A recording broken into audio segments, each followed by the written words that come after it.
শতধারে শতত খুইয়ে জীবন জগৎ যে অবধারিত কবিতা দেবী কখনো আপনাকেই শ্রেষ্ঠ করে শিরোনাম নিয়ে শুরু করছি। শুভ অপরাহ্ন। এখানে যারা আছেন তাদেরকে তো অবশ্যই ধন্যবাদ এবং আমন্ত্রিত সকল কবি সাহিত্যিক যাদের আমরা আশা করেছিলাম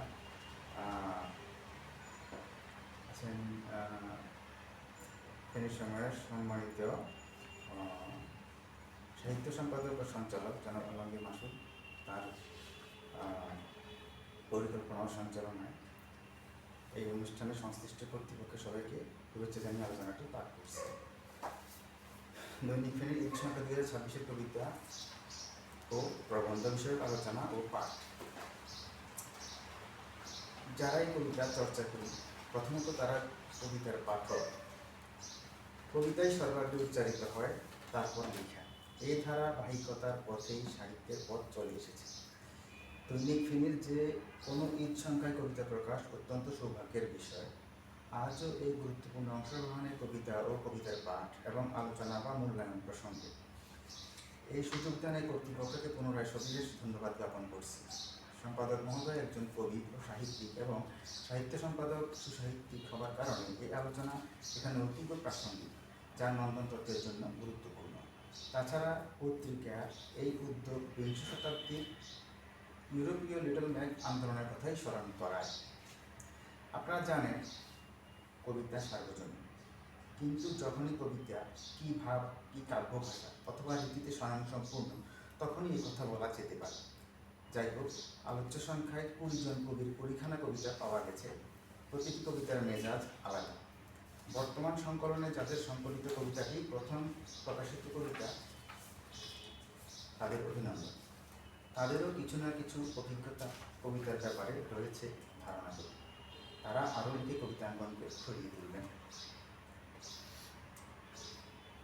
কবিতা কোন বিরহে, মঞ্জুর কাজী। এটি একটি বিরহের কবিতা। মেঘের নদীর সঙ্গমের স্মৃতির নানা প্রতীককে কবি রাধার বিরহে অনুভব করেছে। এতে পাঠক এক অচিন কবির সন্ধান পেয়ে যাবেন, যিনি বিরহের মধ্যে তুমিকে রূপাকারিত করেছেন। এই বিরহে প্রেমের পরশ আছে। নিবন্ধ প্রদীপে বা স্বপ্নে শোকার্ত মনে প্রেমের জাগর ছবি তাকে ব্যাকুল করে। যেখানে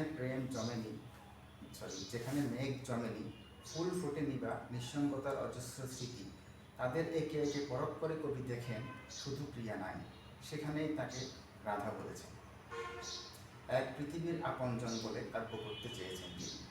সরল অনুভববেদ্য এই কবিতার আবেদন পাঠকের জন্য, বাংলা কবিতার জন্য যথেষ্ট আনন্দ ও শ্রেষ্ঠত্বের দাবি করতে পারে। রাষ্ট্রধর্ম লিখেছেন গোষ্ঠবিহারী সাহা। রাষ্ট্রধর্ম গোষ্ঠবিহারী সাহা। অত্র কবিতায় নীতিকথা, উপদেশ বাক্য বা স্লোগান ধর্মের সঠিক পরিচয়ের ও অনুসন্ধানের কোনো গন্তব্য নির্দেশ করে। রাষ্ট্র একদিনে গড়ে ওঠেনি, কিন্তু ধর্ম, ন্যায়ের আদর্শ, মৌলিক মানবতা বা মানবিকতা যাই বলি ও সত্যাচার প্রতিষ্ঠায় প্রথমাবধি ছিল। যাকে কবি বলেছেন বাড়াবাড়ি অথবা রাষ্ট্রের ধর্মতন্ত্র চর্চা অথবা স্বার্থসিদ্ধি, ঘটাবে ধর্মের হানি, ধর্মের নিন্দা। কোথাও ধর্মের প্রাধান্য নয়, স্বীয় ধর্ম যেখানে স্রষ্টা এক অথবা সত্যজাত ধর্মবোধকে অভিন্ন কল্যাণের পথ দেখায়, তা যেন রাষ্ট্রধর্মের সমন্বয় বিধান করে, সে বিষয়ে তিনি নিঃসংশয় হতে আহ্বান করেন। যেবু তোমার মালিককে বলে দাও কবিতায় কবি ইকবাল আলম সমসাময়িক পরিস্থিতিতে চাঁদাবাজি, নেশাগ্রস্ত তারুণ্য, কিশোর বখাটের উল্লঙ্ঘন, উদ্যত দুর্বৃত্তপনা, বিভিন্ন অঞ্চলে দখল বাটোয়ারার পাশাপাশি টিসিবির পণ্য নিতে লোভীদের পন্থা অবলম্বন ইত্যকার প্রকট অস্থিরতার চিত্র তুলে ধরেছেন। এই ধরনের দুর্ভাগ্যকর অবস্থার ব্যাপারে কবিকে সচেতন হতে হয়, লেখনীতে হতে হয় সোচ্চার, যাতে অন্তত একটি অবহেলায় নতুন বিভ্রান্তি সৃষ্টি না হয়। তিনি আশার কথাও বলেন একইভাবে, কিন্তু যেখানে সংঘের শক্তি প্রবল, সেখানে অ্যাবসলিউটের সন্ধান না চেয়ে স্বভাবসুলভ স্বস্তি কামনা করেন। শান্তির চেয়ে স্বস্তি দাও, এ যেন সে সমাজেরই উচ্চারণ। তারপরে ঝুলে থাকুক ফ্রেন্ড রিকোয়েস্ট কবি তানভীর আলাদিনের কবিতাখানা আধুনিক। কবিতায় আধুনিক প্রযুক্তির উল্লেখ উল্লেখও এই কবিতার একটি অংশ। আবার কালির দাগ, কাগজের গন্ধ বা নতুন বা অনভ্যস্ত যে লেখার যে সেরা স্মৃতিগুলো ক্রমাগত আরো অধরা থেকে যাচ্ছে। আমি লাইনটা আবার একটু স্পষ্ট করি। আবার কালির দাগ, কাগজের গন্ধ বা নতুন বা অনভ্যস্ত লেখার সেরা স্মৃতিগুলো ক্রমাগত আরো অধরা থেকে যাচ্ছে। আধুনিক প্রযুক্তির মোকাবেলায় প্রেমের জন্য লেখা যে কারো দিক থেকে একই হতে হবে, প্রযুক্তি সৃষ্ট ধারণা এই অতি খেয়ালযোগ্য বিষয়টিকে ততোধিক সহজে ভুলে থাকা বা এড়িয়ে যাওয়ার অভ্যাস গুরুচণ্ডালের দোষের চেয়েও কম ভয়ানক নয়। কবিতায়ও এরকম অভাবনীয় নজর দানে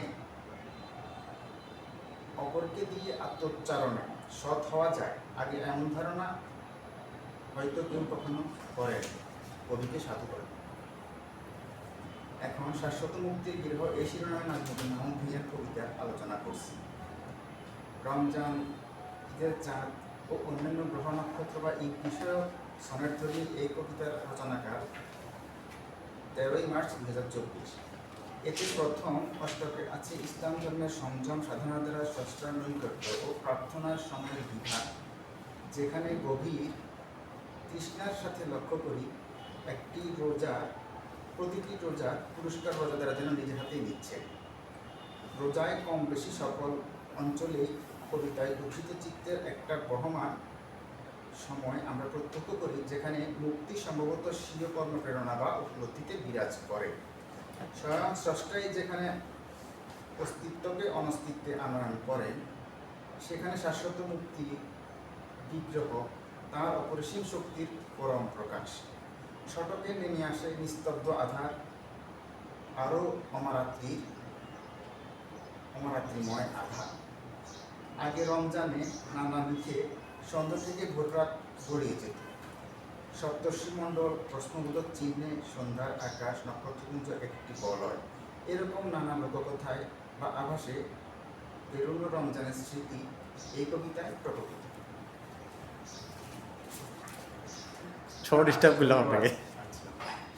পরের কবিতা অভিমানের পঙ্ক্তিওয়ালা কবিতায় রাশেদ মাঝহার সকল পঙ্ক্তির সমাহারে প্রকৃতির বিভিন্ন খেয়াল, সন্ধ্যা রাতে বৃষ্টি বা শীতল হাওয়ায় অভিমানের অপেক্ষমান ইঙ্গিত দিয়েছেন।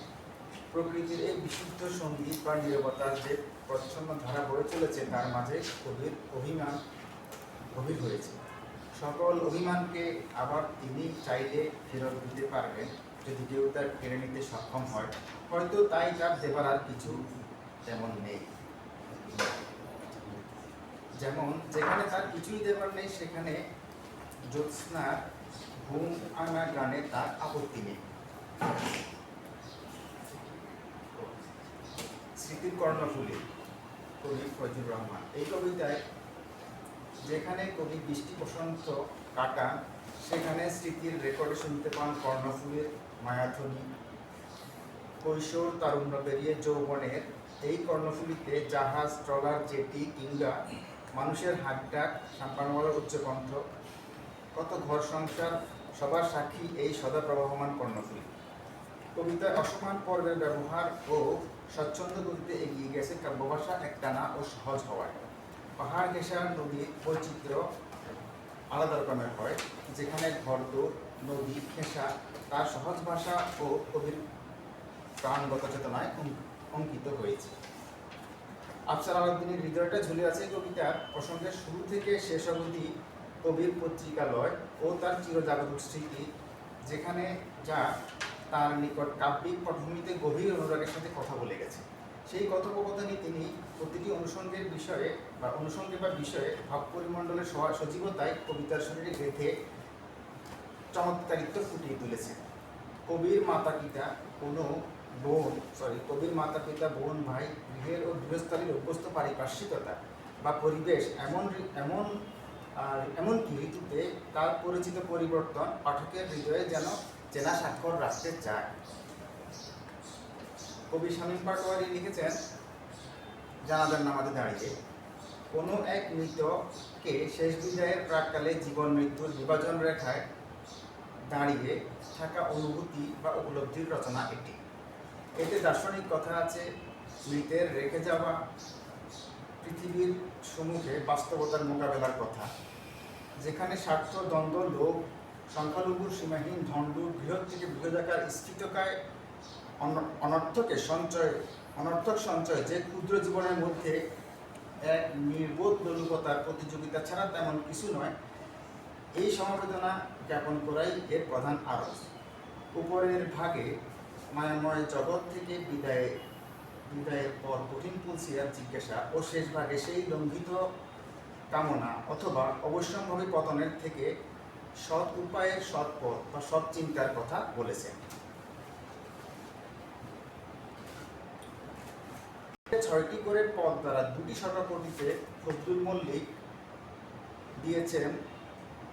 নাম দিয়েছেন যথাক্রমে মোহন ও আশার মলম।